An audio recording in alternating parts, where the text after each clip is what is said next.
اپنے ذہن میں تہیہ کریں کہ اب ہم نے بدل جانا ہے۔ شوگر ہو جائے تو بدلنا پڑتا ہے، اللہ معاف کرے چینی چھوڑنی پڑتی ہے، من پسند مٹھائیاں چھوڑنی پڑتی ہیں، بدلنا پڑتا ہے۔ بلڈ پریشر ہو جائے تو یارو بدلنا پڑتا ہے۔ اگر انسان کو خدا نہ خواستہ کوئی مرض لگ جائے تو بدلنا پڑتا ہے۔ اولاد پیدا ہو جائے تو بدلنا پڑتا ہے۔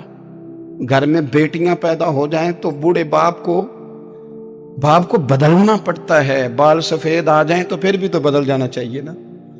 انسان کی عمر 40 سال ہو جائے تو پھر بھی تو بدل جانا چاہیے۔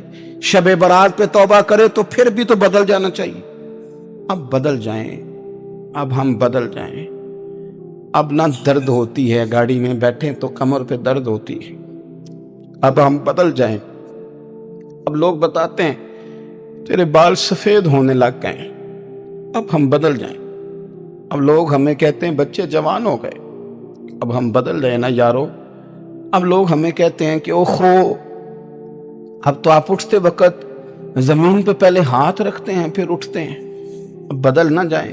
اب محسوس ہوتا ہے کہ نیند گہری نہیں آتی، اب محسوس ہوتا ہے کہیں کہیں جسم میں تکلیف ہے۔ اب بدل نہ جائیں۔ اب نہ کئی کلاس فیلو چلے گئے دنیا چھوڑ کے، بدل نہ جائیں۔ اپنے بہن بھائیوں میں سے کئیوں کا جنازہ پڑا، بدل نہ جائیں۔ ہم میں سے کئیوں نے ماں باپ دفن کر دیے، پھول ڈال دیے قبروں پہ۔ اب بدل جائیں۔ اب وقت تھوڑا رہ گیا، اب کچھ تبدیلی کی طرف آئیں۔ اب توبہ صحیح والی کر لیں، اب استغفار دل سے پڑھ لیں، اب تبدیل ہو جائیں۔ اب اپنے اندر باہر کچھ تبدیلیاں لائیں، اب اپنے ظاہر اور باطن کو سنواریں۔ اب اللہ رسول کی بارگاہ میں جانا ہے نا تو کہیں ایسا نہ ہو شرم آئے حضور کے سامنے کھڑے ہوتے، حیا آئے نبی کریم کی بارگاہ میں کھڑے ہوتے۔ اب کچھ تبدیلی لائیں۔ آج ارادہ کریں کہ آج جو توبہ کریں گے وہ صحیح والی کریں گے۔ آج جو وہاں استغفار کریں گے اللہ کے حضور حاضر ہو کے تو وہ صحیح والا کریں گے۔ اب کچھ تبدیلی کا مزاج لائیں۔ اور پھر ایک اور بات بھی عرض کروں، ہمارے ذاتی تعلقات سارے دھوکہ ہیں، ہماری جیبوں میں مال سارا دھوکہ ہے، ہمارے بلند و باغ دعوے سارے دھوکہ ہیں، ہمارے بڑے بڑے رتبے سارے دھوکہ ہیں۔ بڑے تعلقات تھے بیٹے کے، پر ماں بیمار تھی تو اسے صحت تو نہیں تعلقات کی وجہ سے مل سکی۔ بڑے تعلقات تھے نا بیٹے کے، لیکن جب بیماری زور پکڑ گئی تو پھر کیا کر سکا کوئی۔ بڑے تعلقات تھے، بڑا پیسہ تھا جیب میں، بڑا کچھ تھا، لیکن جب جناب اسرائیل آئے تو پھر کوئی کچھ بھی نہ کر سکا۔ پھر اپنے رہ گئے اور جس کو جانا تھا وہ سب چلے گئے۔ تو یہ جتنی چیزیں ہیں نا یہ کچھ نہیں ہیں، یہ دھوکہ ہے۔ سچ صرف اللہ رسول کی ذات ہے، حقیقت صرف دین ہے، اصل صرف وہ بارگاہیں ہیں۔ دھوکے میں نہ زندہ رہو۔ چھوڑ دو یہ بات کرنی کہ بڑے تعلقات ہیں، چھوڑ دو یہ بات کرنی کہ بڑا پیسہ ہے، چھوڑ دو یہ بات کرنی کہ برادری قبیلے علاقے میں بڑا، اور کچھ بھی نہیں ہے۔ کل من علیہ فان، ہوئے نامور بے نشاں کیسے کیسے۔ دیکھو زمین کھا گئی، نوجوان کیسے کیسے۔ میں مولانا نورانی کی قبر پہ کھڑا تھا تو میں کہہ رہا تھا مقدور ہو تو خاک سے پوچھوں کہ اے لئیم تو نے وہ گنج ہائے گرا مایا کیا کیے؟ اتنے بڑے لوگ تو لے گئی، اتنے بڑے لوگ قبروں میں کدھر گئے؟ سلطان محمود غزنوی کہاں ہیں؟ شہاب الدین غوری کہاں ہیں؟ وہ لوگ جو میدانوں میں آ کے صرف ان کا نام لیا جاتا تھا تو دنیا کانپ جاتی تھی، وہ کہاں گئے؟ اٹھ گئے سب لوگ، چلے گئے، ختم ہو گیا معاملہ۔ وقت اب ہماری طرف بڑھ رہا ہے، اب تیزی ہے، اب پیغام اجل آیا، کئی ہمارے ارد گرد سے اٹھا کے لے گیا۔ اب ہمیں بھی تو واپس لوٹنا ہے نا، تو کچھ تیاری کر لیں، کچھ ارادہ کر لیں۔ اور بارگاہ رب رسول کی اس طرح کی ہے کہ بس جانے کی دیر ہے، بس صرف جانے کی دیر ہے، صرف جانے کی۔ اور اللہ رسول کی بارگاہ دوستو وہ والی ہے کہ جہاں نا زیادہ منت بھی نہیں کرنی پڑتی۔ وہ جو 4-5 لوگ تھے نا مکہ مکرمہ میں، انہوں نے بہت ہی اسلام کی مخالفت کی حد کر دی تھی، ان کے لیے حکم ہوا تھا جہاں ملے قتل کر دو،